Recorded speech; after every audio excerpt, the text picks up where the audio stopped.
ठीक है, आप लोगों से सवाल है कि अगर एड्रेनल इमरजेंसी हो जाए तो कौन सी ड्रग देंगे? हाइड्रोकॉर्टिसोन का इंजेक्शन देंगे। कितने? और सोडियम सेट्रिन 1 ग्राम।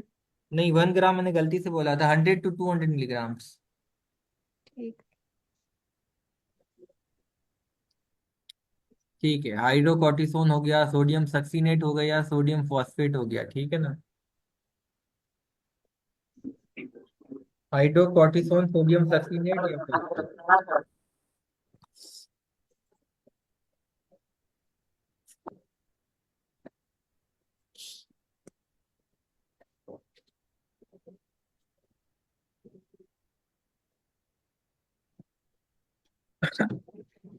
अच्छा, सिस्टिक फाइब्रोसिस भी एक डिजीज है जिसमें मल्टी ऑर्गन इन्वॉल्वमेंट होती है।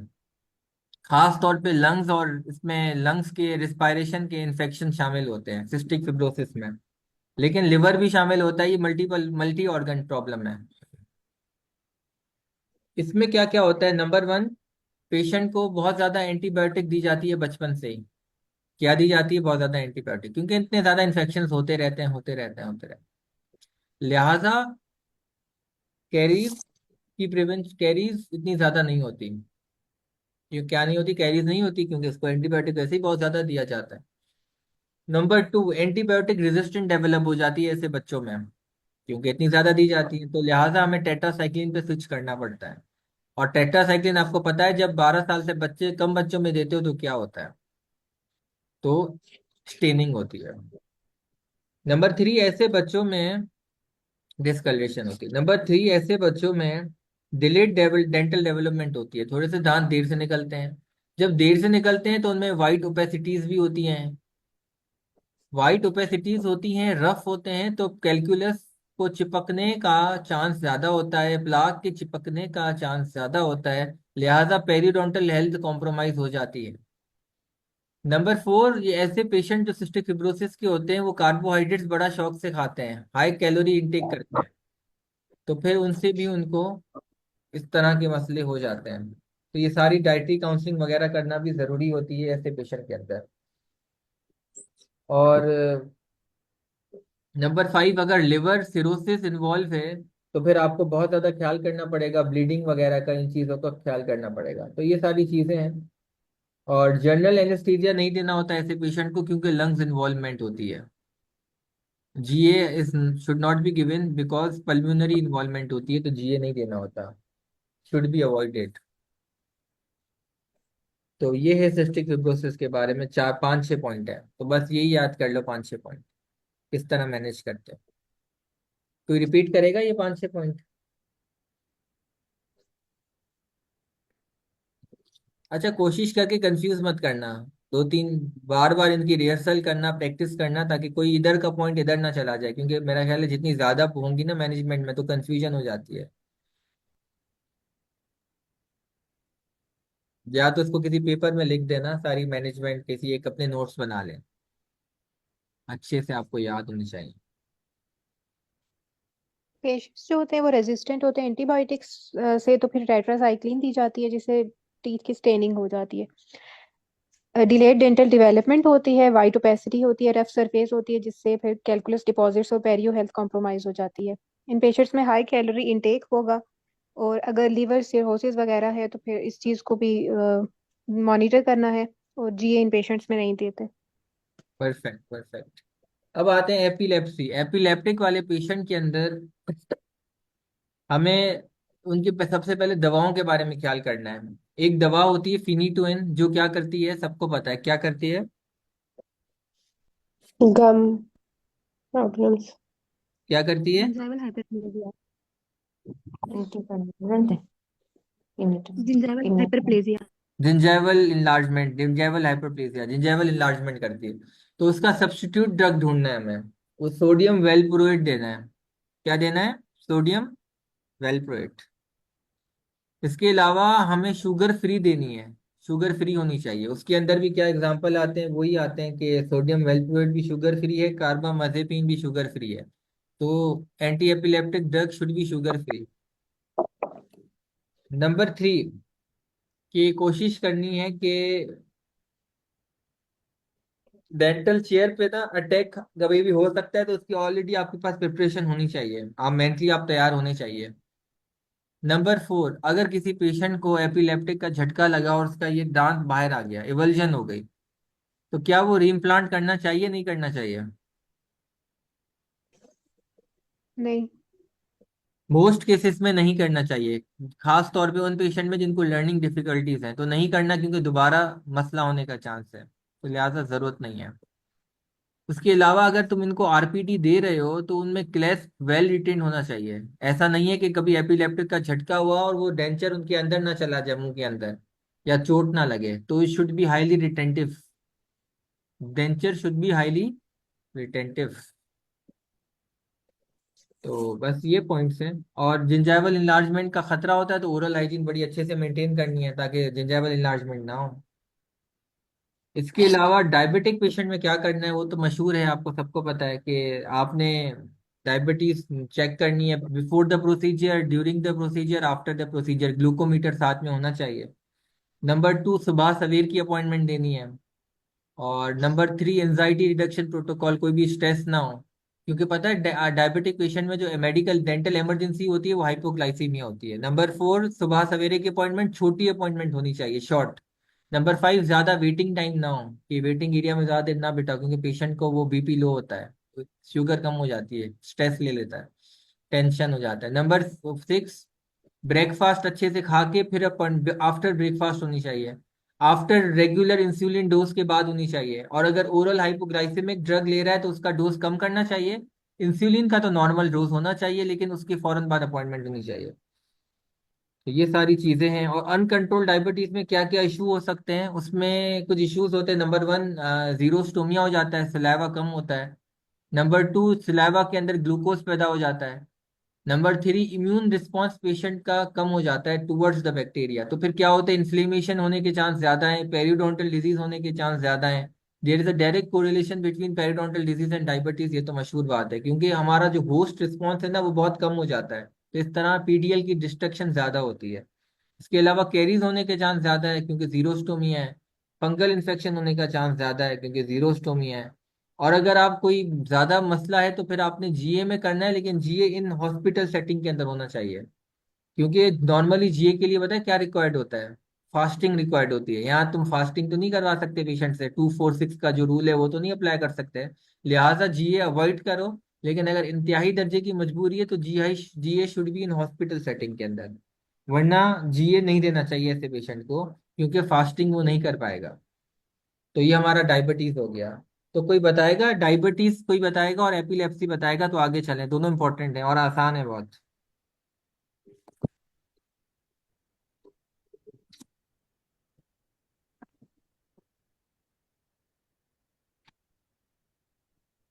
कोई भी बता दे, फाइनल ईयर में से कौन बताएगा डायबिटीज?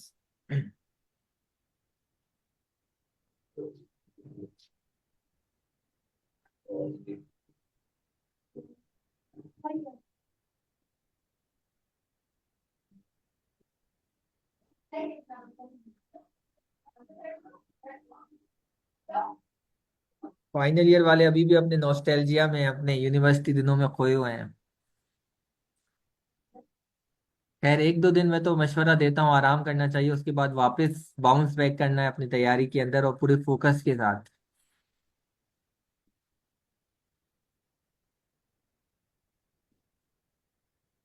कोई फाइनल ईयर का बताए, डायबिटीज या एपिलेप्सी में से कोई भी एक चॉइस है, अटेम्प्ट एनीवन।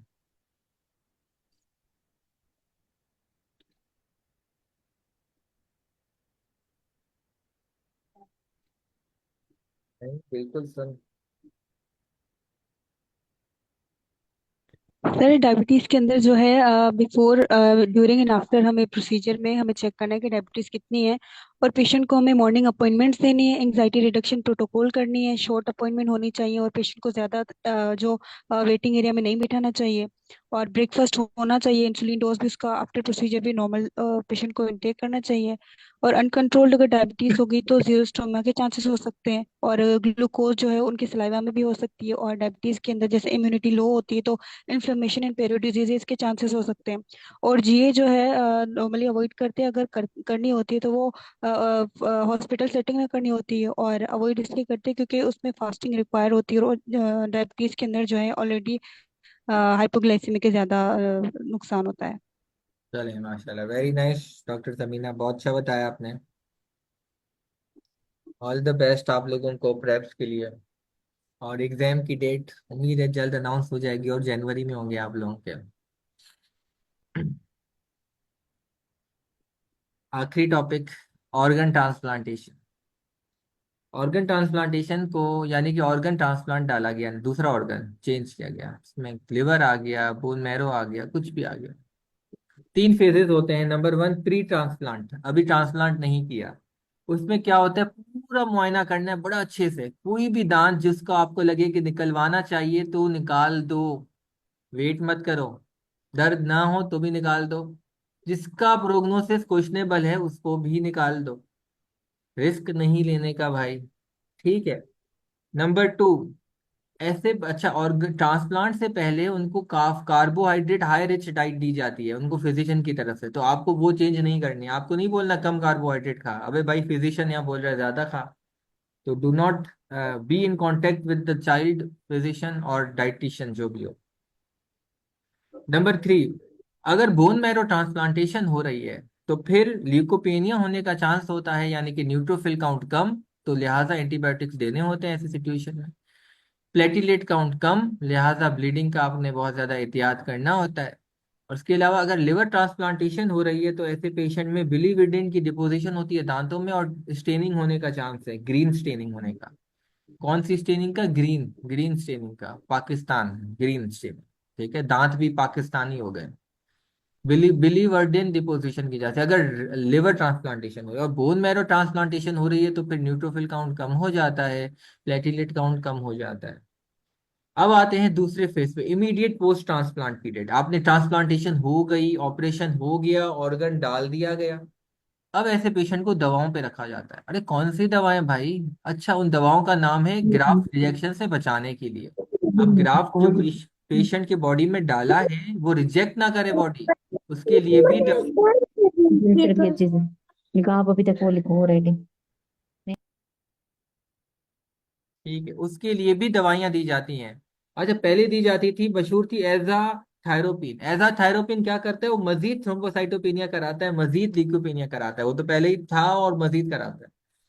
तो अब वो खैर रिप्लेस हो चुकी है, ज्यादातर रिप्लेस किससे हो चुकी है, साइक्लोस्पोरिन से और टेक्रोलीमस से। और मजे की बात है, जो साइक्लोस्पोरिन है वो जिंजाइवल इनलार्जमेंट करवाती है, तो वो जिंजाइवल इनलार्जमेंट कराती है। तो ये सारी चीजें हैं। स्टीरॉइड्स नॉर्मली दी जाती हैं पेशेंट को ताकि ग्राफ्ट रिजेक्शन ना हो, तो उससे एड्रेनल इनसफिशिएंसी, एड्रेनल सप्रेशन होने के चांस होते हैं वक्ती तौर पे, तो ये सारी चीजें जहन में रखनी है।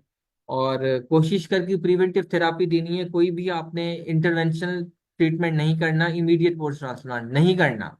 बिफोर कर सकते थे, इमीडिएटली नहीं करना। फेज 2 में नो डेंटल ट्रीटमेंट, दवाओं पे और प्रिवेंशन पे चलाओ। नंबर 3 पीरियड है स्टेबल पोस्ट ट्रांसप्लांट पीरियड, यानी कि काफी महीने गुजर गए और ग्राफ्ट रिजेक्शन के चांस खत्म हो चुके हैं, अब स्टेबिलिटी पे आ गया पेशेंट, माशाल्लाह कामयाब हो गई, मुबारक हो, सक्सेसफुल ट्रीटमेंट हो गया।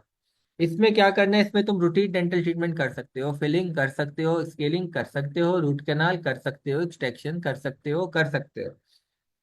स्टीरॉयड थेरापी नॉर्मली डिसकंटिन्यू कर ली जाती है 3 महीनों में, और उसके अलावा कोई इन्फेक्शन वगैरह होती है तो इन शॉर्ट ये है, बस ज्यादा डीप जाने की जरूरत नहीं है। तो और अच्छा, एक और इम्पोर्टेंट बात है, डिले इरप्शन हो जाती है दांतों की, ये इंपॉर्टेंट पॉइंट है, क्योंकि डिले इरप्शन होती है और एक्टोपिक इरप्शन होती है, तो ये चीजें नोट करनी है, क्योंकि साइक्लोस्पोरिन की वजह से जिंजाइवल इनलार्जमेंट होती है ना, जिंजाइवल इनलार्जमेंट की वजह से परमानेंट दांतों की इरप्शन डिले हो जाती है या एक्टोपिक हो जाती है, तो ये इंपॉर्टेंट पॉइंट है। तो this is all.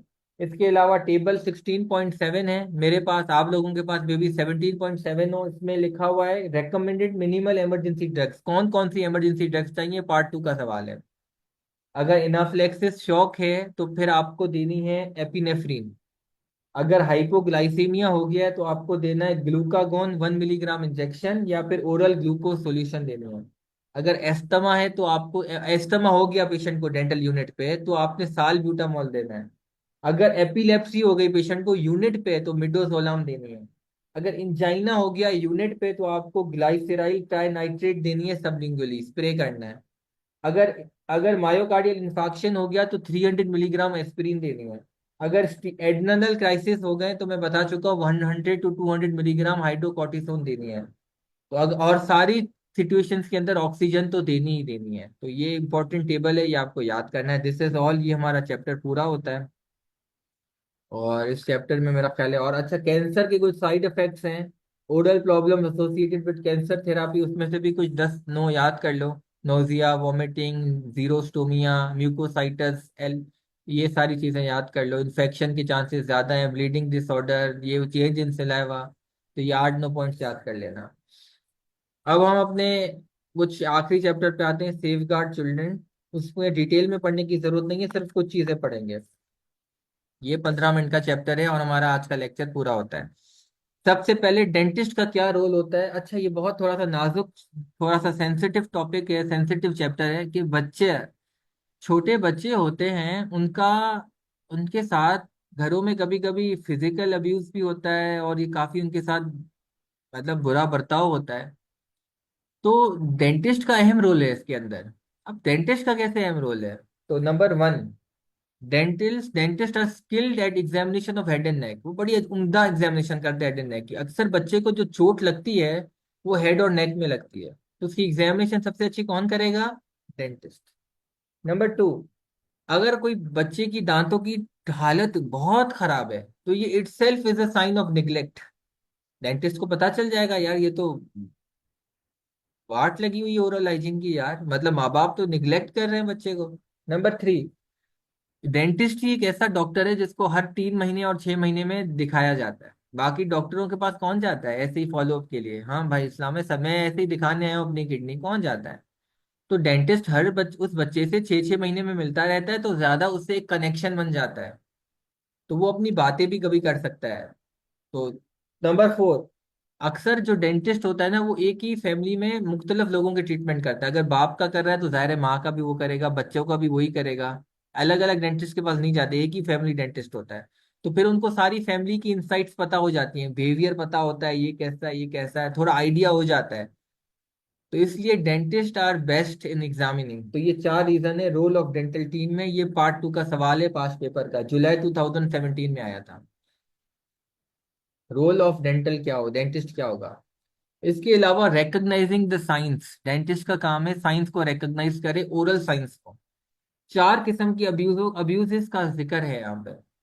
Number one, physical abuse, बच्चे को मारा गया है। फिजिकल अब्यूज में क्या क्या देखेगा, नंबर वन, उसके आगे के दांत टूटे हुए होंगे, क्योंकि ब्लंट इंजरी होती है ना, अगर जोर से बच्चे को मारा जाए तो दांत टूट जाता है। नंबर टू, लेसरेशन और bruxism of bruising of soft tissue या जिंजावा होगा।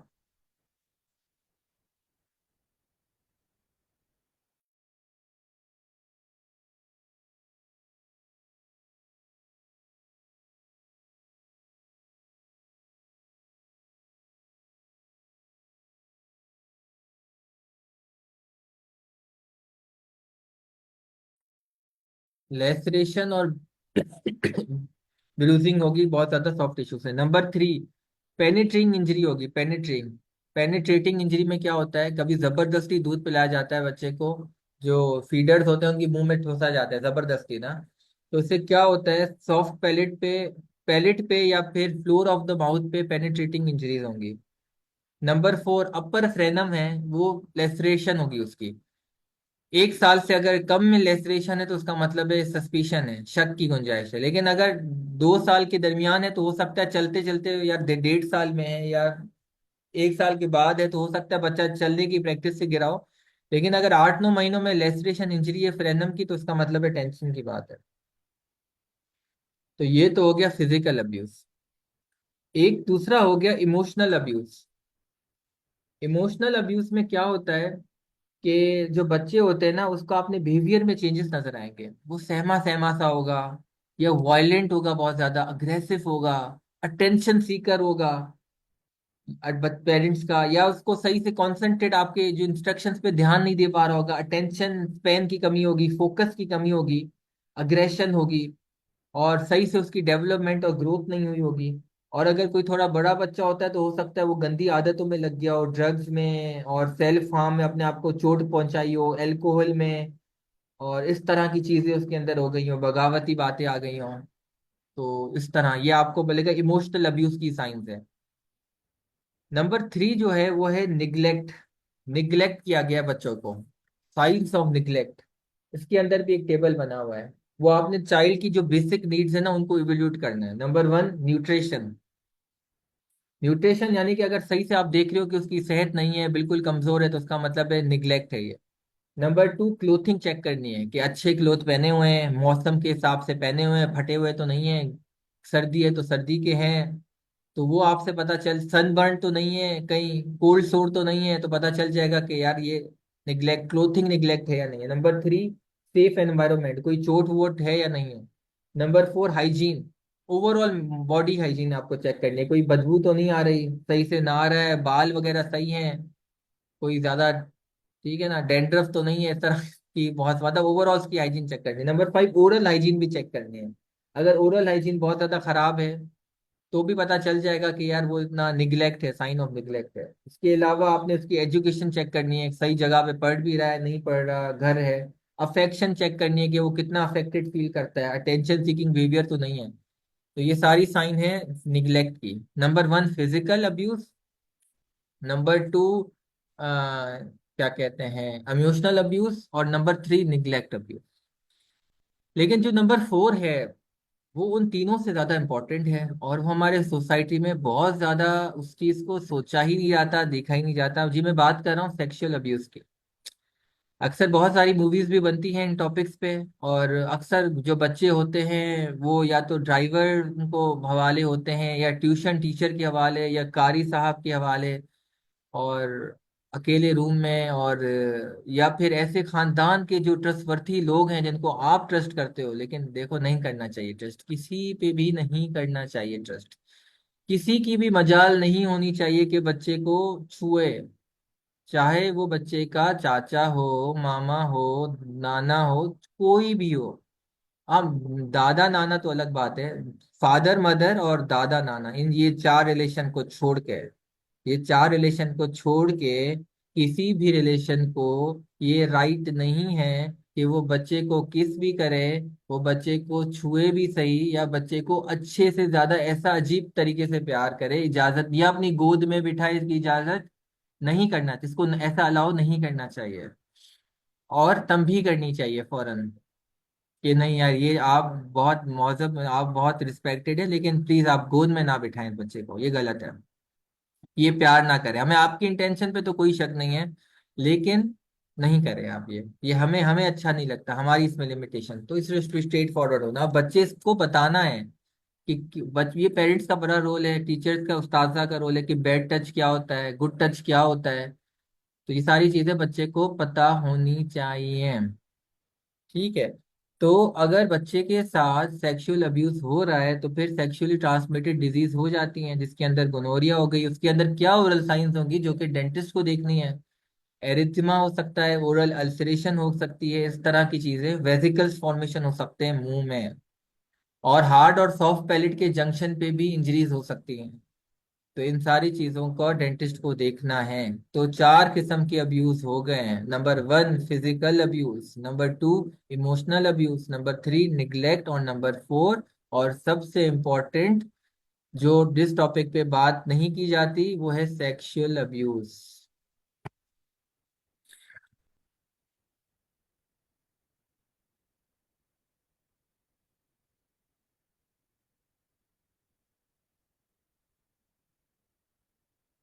अच्छा, जो आखिरी टॉपिक है, आखिरी टॉपिक है वो क्या है, डेंटल निग्लेक्ट की क्या पर्टिकुलर कंसर्न्स होंगे और डेंटिस्ट को किस तरह मैनेज करना है, मैनेजमेंट ऑफ डेंटल निग्लेक्ट।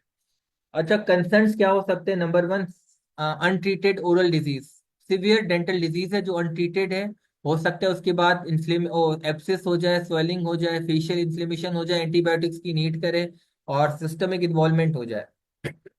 तो ये एक्सट्रीम डेंटल नेग्लेक्ट है, नेग्लेक्ट है। इसके अलावा डेंटल निग्लेक्ट के अंदर क्या आता है, मैं डेंटल निग्लेक्ट की बात कर रहा हूँ। नंबर 2 पेरेंट अपनी अपॉइंटमेंट्स मिस कर रहे हैं, आपने बच्चों को बोला आना, वो पेरेंट लेकर ही नहीं आया। नंबर 3 सही से पेरेंट अटेंड नहीं कर पा रहे हैं आपको, आपकी कॉल्स नहीं उठा रहे हैं, आपको रिस्पॉन्ड नहीं कर रहे हैं, फॉलो अप नहीं कर रहे हैं। नंबर 4, वो अपनी ट्रीटमेंट कंप्लीट नहीं कर रहे हैं, जो आप बोल रहे हो वो कर ही नहीं रहे हैं, वो जो मेडिकेशन लिख के दे रहे हो वो बच्चे को दे ही नहीं रहे। और आपने अगर आज पल्पेक्टोमी की नेक्स्ट विजिट में आप कह रहे हो ऑब्चुरेशन होगी, वो लेके ही नहीं आ रहे वापस पेरेंट्स, तो कंप्लीट नहीं कर रहे। नंबर 5, और